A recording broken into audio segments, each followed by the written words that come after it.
It has come to my attention that some people have been saying the intros to my videos are somewhat immature.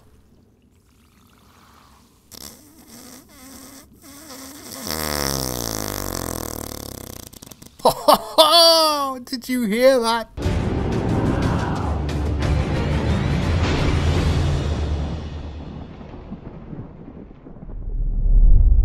Hey peeps, Falcore here. So the anniversary update has been out for over a week now, and I've been spending a lot of time delving into what it has to offer. I have been delving into the Tall Tales, the Hunter's Call, and the Arena, so here's my thoughts on the anniversary update. Sea of Thieves has always been a very immersive and fun game to PvP in, but one of its main flaws was often finding people to engage in piratey antics. The Arena has totally changed this, giving us a game mode outside of the main game. From my experience so far, the Arena has been an incredible amount of fun. In fact, I go as far to say it's one of the most fun PvP game modes I've experienced in any game. That said, however, it does come with a few flaws. In-game mic communication is still a persistent problem. If in an open crew, by the way, that's something I really don't advise, just don't. 9 times out of 10, players cannot hear you, or you cannot hear them. The result is poor teamwork and frustrating occurrences, which often make you rage quit. On top of that, the weapon balancing really needs to be addressed. There are a number of problems with both pirate damage and ship damage, which I'm sure the Rare team will sort out in the future, but some of the time, certain battle scenarios can feel like the opposing team has an unfair advantage. The Sea Dogs Tavern also appears to be a toxic playground. Racial slurs, sexist profanities, and general idiocy is ripe in this tavern. Although this isn't really Rare's fault, I think there needs to be a hotkey to bind mute other crews in the future, so you can chill in the hot tub and hope no one sees you peeing.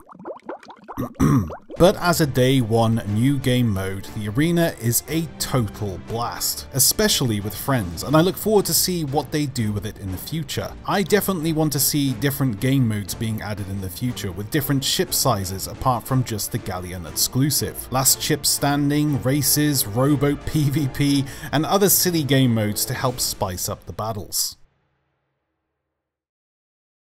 I think the majority of the community has been hopeful for fishing within the Sea of Thieves. With over 50 nautical miles of water, it'd be silly not to plunge your fishing rod into some of them, right? Well, the Hunter's Call adds this and so much more. With the added features of fishing, hunting, and cooking, the Hunter's Call adds a much needed reason to do something between voyages, and offers further incentive to take down different emergent monsters, as well as giving you a solid reason for shutting that whining pig up. The Hunter's Call, unlike other factions, do not offer quests. Instead, you just hand in what you find and get a small amount of gold and reputation. I really love the whole idea behind this faction. Although it's not one of the more exciting features the anniversary update offers, it's essentially the glue that holds everything else in place. To be able to hunt the isles and fish the seas and go monster hunting and know that it's going to add to a new reputation gain is something that really breathes a whole new life into the game.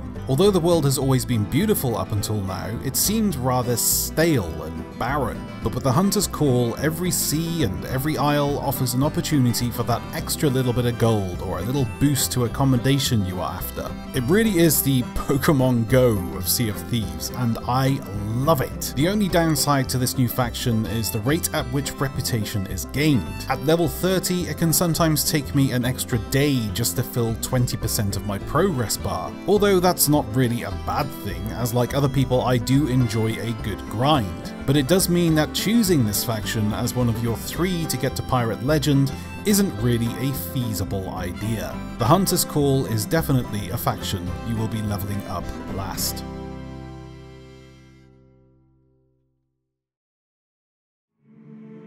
The Sea of Thieves has always been filled with lore and secrets. I mean, hell, my channel is testimony to that. But up until recently, any pearly-eyed sailor who started sailing the seas would be greeted with 3 factions which offer A to B quests, with little to no understanding as to why they have you doing this. As far as story goes, apart from a few time-limited quests that expansions have offered, Sea of Thieves has never been a story-driven game. But my oh my, has that changed. Tall Tales are easily some of the most immersive and enjoyable story experiences I have experienced in any game. With the emergent threat of enemy pirates and environment hazard this game throws at you, along with immersing yourself into a well thought out plot of any of these 9 quests, you find yourself being even more drawn into the storyline than you would from a single player story driven game. The secrets these quests reveal and the structure in which they are delivered really gets the grey matter flowing, coupled with the adrenaline of always checking that horizon for threats gives you a true sense of adventure. It's a feeling I don't think I've ever experienced in any other game.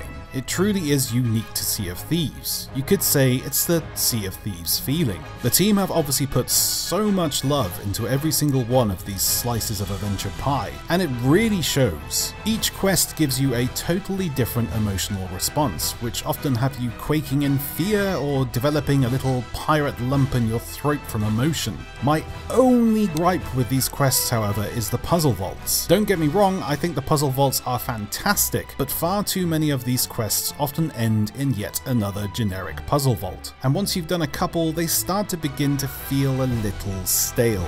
But considering this is only Tall Tale number 1, I'm really looking forward to what comes next. I just hope it's not more puzzle vaults. All in all, this content update breathes a new life into the game. A much needed and much commended addition that I know a lot of you are enjoying. It has been so fantastic to see this game bloom and grow into what it is today. If you're thinking of playing Sea of Thieves, now is the time to do it. If you enjoy the adrenaline PvP brings, the gratification of animal and fish hunting, and the deep lore and amazing visuals of an engaging storyline, mixed in with some of the most beautiful game scenery and ship mechanics any pirate game has ever offered, then Sea of Thieves is the game for you. My only concern is they've set the bar so high now, they're gonna have to be hard pressed at offering something better.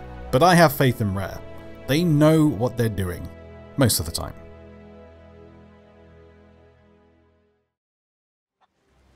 That's it for today, folks. Thanks very much for watching. If you liked the video, please go ahead and click that like button. And if you really like the video, please go ahead and click that subscribe button. And hell, click that bell so you're always informed of Sea of Thieves news, updates, and other general random guff that I might upload. Until next time, everybody, happy sailing. Bye-bye.